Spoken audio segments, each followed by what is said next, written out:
এটা ঘটনাটা ছিল এরকম যে চিটাগং থেকে ট্রাকে করে বিভিন্ন মালামাল, বিশেষ করে তেল, সয়াবিনের তেল বা পাম অয়েল তেল, এগুলো নিয়ে যাচ্ছিল উত্তরবঙ্গের দিকে।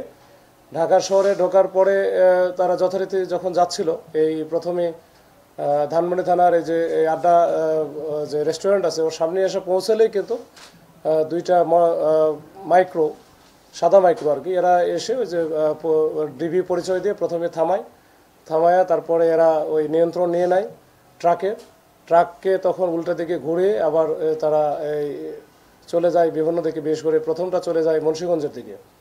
পরের যেটা ঘটনা ঘটেছিল ওই একই কায়দায় এই ট্রাকের ড্রাইভার সহ হেল্পার সহ এরা নিয়ে যায় 300 ফিটের ওখানে, ওদেরকে চেতনানাশক যে ঔষধ খাওয়ায় জোরপূর্বক ওই অস্ত্রের মুখে, বিশেষ করে চাকু এবং ছুরির মুখে ওদেরকে ফেলায় দিয়ে এরা ট্রাক নিয়ে চলে যায়। তো পরবর্তীতে আমরা মামলা হওয়ার পরে এই ট্রাক দুটো উদ্ধার করা হয় পরিত্যক্ত অবস্থায়। এটা দুটোই পরিত্যক্ত অবস্থায় উদ্ধার করা হয় মোটামুটি মাওয়াঘাট বা মুন্সিগঞ্জের ওই এলাকায়। তখনই আমাদের ধারণা হয় যে এটা কোনো যে চক্রটা কাজ করতেছে, চক্র নিশ্চয়ই ওই দিকে বা ওই এলাকায়, মুন্সিগঞ্জ বা ওই এলাকায় হয়তো মালামালগুলো ডেলিভারি করেছে। তো ওইটা সূত্র ধরে আমরা কিন্তু কাজ করি। আমরা তথ্য প্রযুক্তি এবং স্থানীয় যে গোপন সংবাদ, এই দুইটার ভিত্তিতে মূলত কাজ করা শুরু করা হয়। আমরা উদ্ঘাটন করতে পারি যে এর সাথে কারা কারা ছিল, শনাক্ত করি আর কি। শনাক্ত করার পরে আমরা প্রথমে 4 জনকে ধরি আরও কয়েকদিন আগে। তো ওই 4 জনের কাছ থেকে আমরা মূল যারা এর সাথে আরও যারা ছিল তাদেরকে আমরা খুঁজতেছিলাম। মেইন যারা ছিল, বিশেষ করে এখানে জাকির নামে একজন আছে, ওর নামে প্রায় 20-এর অধিক মামলা আছে এবং সে এটা টিম লিডার, জাকির হাসান ওরফে তৌহিদ। তো এই ওকে ধরার জন্য আমরা গত কয়েকদিনের খুব চেষ্টা করতেছিলাম এবং এরা কিন্তু প্রতিনিয়ত সারা ঢাকা শহরে চষে বেড়ায়। এদের নিজস্ব মাইক্রো আছে, এটাতে করে এই একই স্টাইলে একই কায়দায় বিভিন্নভাবে এরা ডাকাতি করে, ছিনতাই করে। এরা ছিনতাইয়ের একটা বড় চক্র।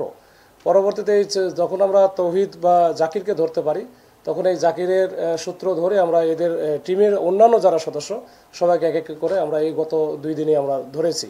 এবং ধরার পরে তাদের দেওয়া তথ্য মতে আমরা কিন্তু ওই যে মুন্সিগঞ্জে ওইখানে একটা বিস্কিট ফ্যাক্টরি আছে, যে বিস্কিট ফ্যাক্টরিতে এরা এই মালামালগুলো, বিশেষ সয়াবিন তেল, পাম অয়েল তেল, এগুলো গিয়ে ওদেরকে দিয়ে আসে।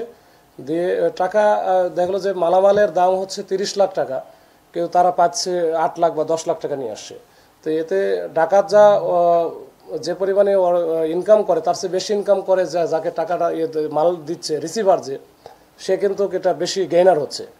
তো যাই হোক, ওইটা আমরা পরে এই সূত্র ধরে আমরা ওখান থেকে বেশ কিছু ওই যে তেলগুলো যেটা ডাকাতি হয়েছে, এই সয়াবিন তেল, ওখানে 10 ড্রাম ভর্তি যেটা সয়াবিন ছিল, এটা আমরা ওখান থেকে উদ্ধার করি প্রায় 1900 লিটারের মতো, কেজির মতো।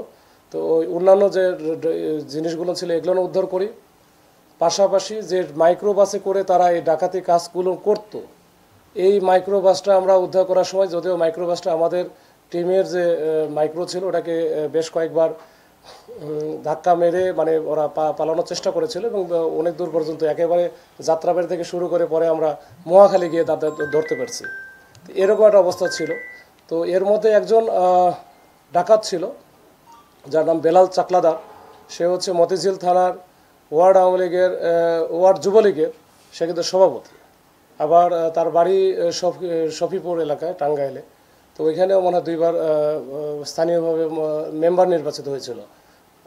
তো এরকম আর কি তার প্রোফাইল। এবং সে গত যে বৈষম্যবিরোধী ছাত্র আন্দোলনে 2টা মার্ডার মামলারও আসামি।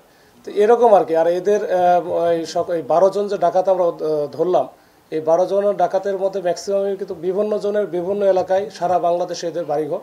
এরা একসাথে হয়, একত্রিত হয়ে এরা ডাকাতি কার্যক্রমগুলো চালায়। তো এই হচ্ছে আজকের এই মূল ব্রিফিংয়ে এটাই মূল বিষয়, যে ডাকাতি করবে, অপরাধ করবে, সে পার পাবে না, সে যেই হোক।